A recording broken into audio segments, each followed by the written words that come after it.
update, and this time this is the 26-week pregnancy update, and you're going to be noticing that I am not really looking at the camera very much because I'm driving back from a pretty lengthy trip.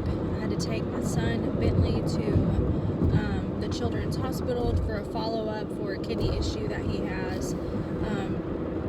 So that was today. We are going back home. Thank goodness. I'm so tired, if you can't tell. Not wearing any makeup today, just didn't really care. Just trying to live at this point. So we're going to go over the what I have been experiencing in the 26th week of pregnancy, which actually was last week. Today is Thursday, September 3rd. I had to look at the date over here on my car, but it's Thursday, September 3rd.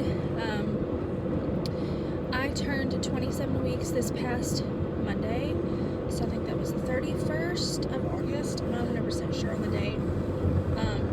My mind has been blanking so much that I just cannot keep track of very much. So I definitely never know what day it is, it feels like. But, so we're actually 27 weeks in a couple of days, but I got behind because I was so tired from doing my daughter's birthday party a few weeks ago, and just everything else with life, and how tired that I am having two kids. I was going to say two toddlers, but Lexus is 5 now, so she's pretty much like a school-age child, and then Bentley is 3, so 2 children, and then being pregnant still, you know. So I'm going to go over first what I experienced during the 26th week of pregnancy as far as like symptoms go, and mainly as a way to look back on you know, this pregnancy, and it might be my last pregnancy, so that's kind of sad, and also to let other people know, what I experienced, and maybe if I experienced something that they are experiencing, that might make them feel like they're not so alone, or like their symptom isn't like abnormal, if that makes any sense. So anyway, of what I remember for last week, I mainly was just really tired. Just felt really drained, still feel that way. I've had a lot of hip and lower back achiness, around ligament pain, last week and this week, and a lot of lower back pain. Kind of feels like menstrual cycle back pain. Bentley's sleeping in his car seat in the back seat, and I was just looking back at him to see if he was doing all right, because he's breathing really nasally. But anyway, so little like twinges of pain in each side of my back, and on my stomach on each side, which a lot of that is around ligament. Everything's stretching, supporting the baby. I want to say that last week she was like 1.5 pounds and like 13.5 inches. I'm not 100% sure on that, and that's 26 weeks. So I think she was around 13.5 inches and 1.5 pounds as far as baby apps go on the 26th week, I think. My babies always measure bigger, always. So that may not be 100% true for my child, but that's just what the apps say. So I have still have that cough that we've had for months. Every time we go to the doctor, they say it's allergies. I have no idea what's going on. No other symptoms of sickness other than a cough. I've had like major pregnancy brain, major hot flashes, major nesting, and I have also had, what was I going to say? I can't remember what I was going to say. Oh, probably pregnancy brain. I think that's actually what I was going to say. That's pretty funny. I've had some pretty intense pregnancy brain where I just like walk around and do something random, and I'm like, what was I even doing? And I wind up like trying to put something in somewhere else that was supposed to go like in the trash can, try to put it in the sink instead, or something like that. As far as the glucose test goes, because I had told you in the 25-week update, I believe it was, that I had failed my first, the 1 hour glucose test that you take, 25, 27 weeks or so of pregnancy, and I failed it. Did not know why. Followed all the instructions that they had given me on the piece of paper. Didn't eat anything like 2 hours before. I drank a little bit of water. Apparently you're not even supposed to drink water whenever you take your glucose test. I didn't know that. I thought since it didn't have any calories that it wasn't a big deal. It didn't have any sugar. But they said it can dilute the numbers, but my number was 155, which was incredibly high, they said. I don't know. So that the water should not have done anything to it, because it would have diluted it, not made it higher. So I don't really know. So I failed it, and then this past week, during the 26th week, the week of pregnancy, I had to go take the 3-hour test, which that was the first time I've ever taken the 3-hour glucose test, and it was horrible. Like, I'm really not trying to complain, but like, props to people that have to take it all the time, or have gestational diabetes and have to prick their finger all the time. Whenever I went to take this glucose test, I felt fine at first. Whenever they make you drink the sugary drink that's like a lot more sugary than the 1 hour glucose, because you're going to be there for a longer length of time. And so they want to see how your blood sugar, how your body manages your blood sugar. And so I drank the drink. I was fine for an hour and a half, and you have to be there for 3 hours. So they did like the fasting prick, which was before I drank the drink. Then 1 hour after I drank it, they did another prick. 2 hours after I drank it, another prick. 3 hours after I drank it, another prick. Yeah. And so in between the first and second prick of the finger to test my blood sugar, I was in the waiting room, and that's where they make you wait for the entire thing. And I was sitting there, and I just got really hot, like it's insanely hot. Thought that I was going to pass out. Had to just fan myself.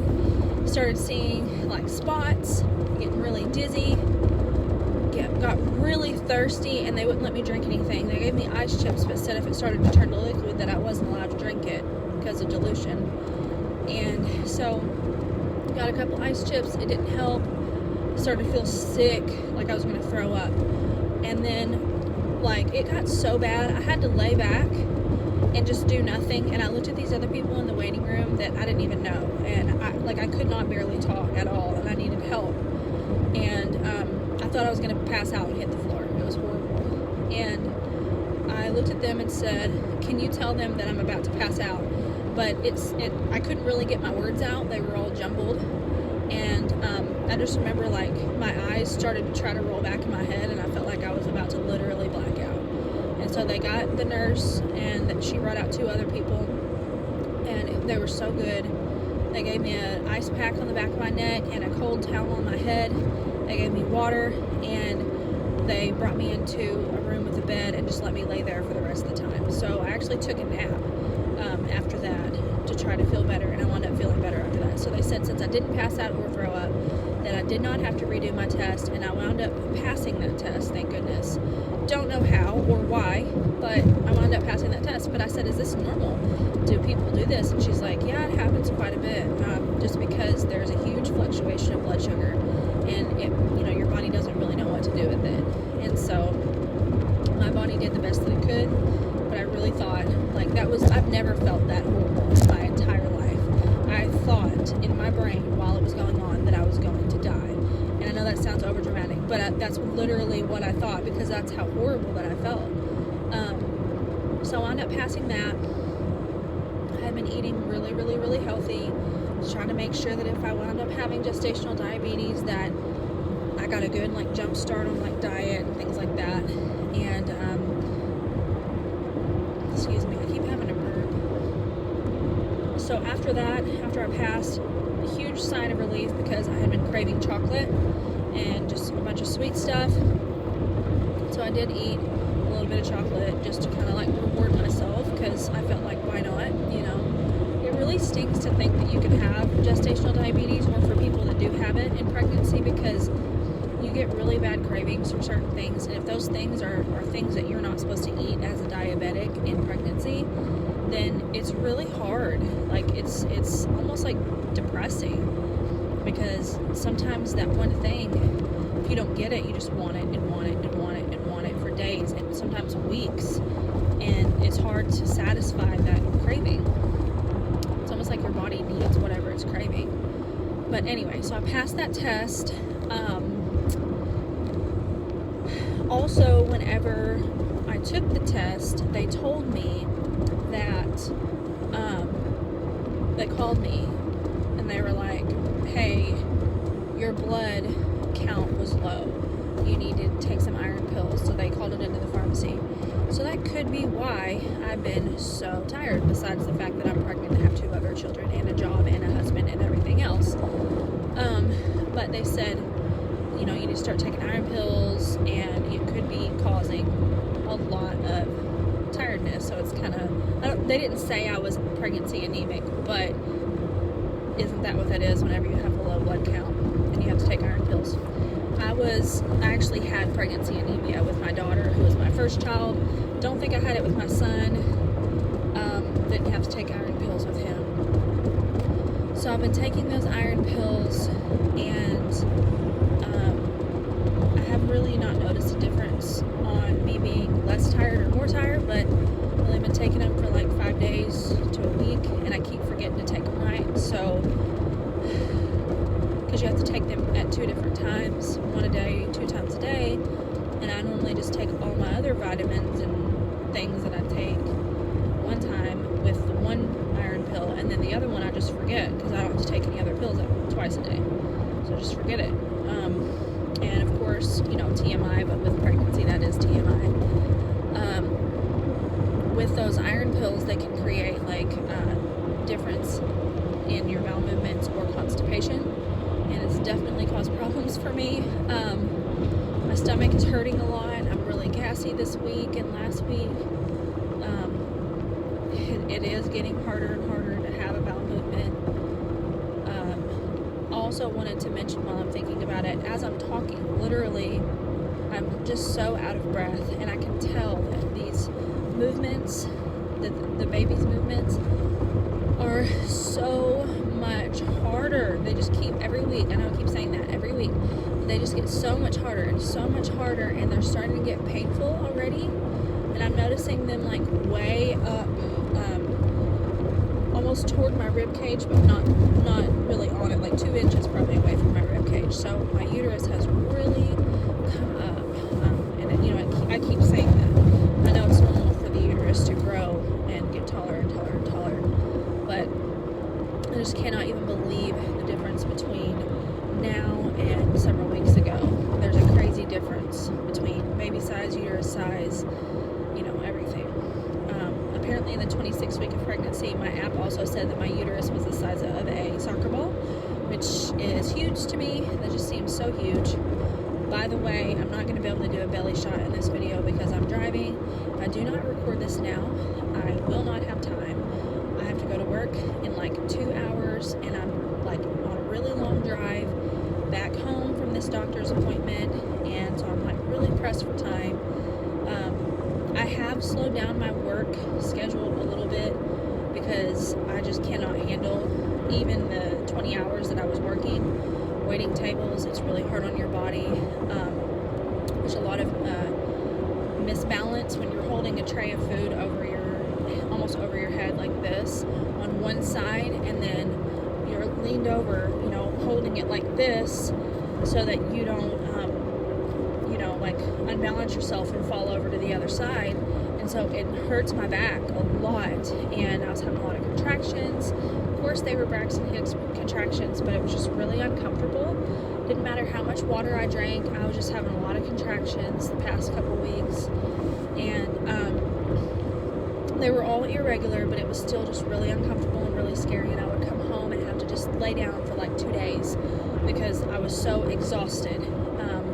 So I slowed down my work hours just a little bit, but now I'm like dying as far as money goes. So we're not dying, but it's just definitely taken a huge hit to us financially, and it's just, I'm a worrier. I worry all the time about everything, and I try not to, and I try to be like, okay, let's have faith in God, that God's going to handle it, and I know that He will. And yes, I'm a spiritual person and I trust in God, but sometimes it's hard to keep that trust, when you can't see where He's working and what He's doing.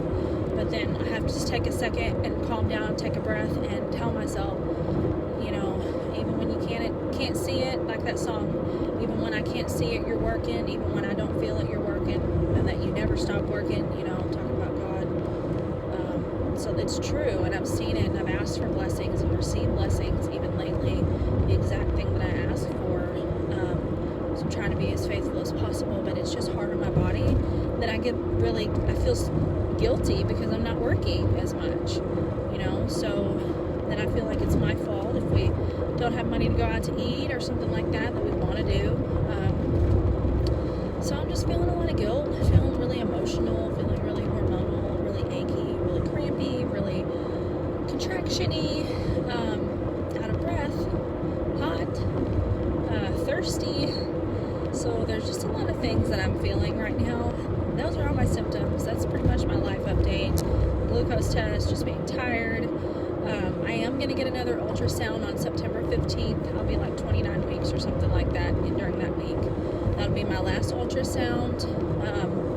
And that's my next doctor's appointment. So we're like almost at the end, man. I can't even believe it. We'll be 30 weeks before long.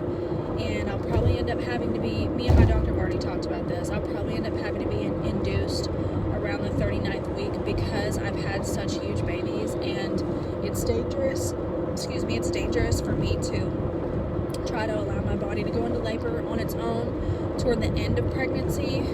I need to go ahead and have the baby while it's 9 pounds and not 10 or 11. So there's that. I'm a little bit upset because if I don't go into labor before 39 weeks, I may not like have that chance for my body to try to go into labor naturally and be able to experience that.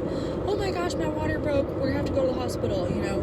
Never experienced that with any of my other children, so I'm a little bit disappointed, but it could still happen. So I'm trying to just take a deep breath and think positive thoughts.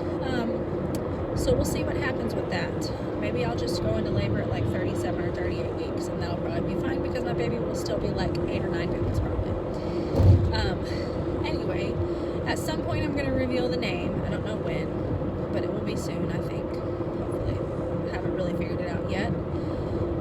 Thank you for watching and listening to me ramble. I'm going to try, like I said last time, going to try to update the 27-week update, or upload the 27-week update sooner rather than later, and not be super behind, but we'll see what my energy allows me to do. So thank you for watching and for putting up with me being so just not organized because I'm just so tired that I can't even handle my life.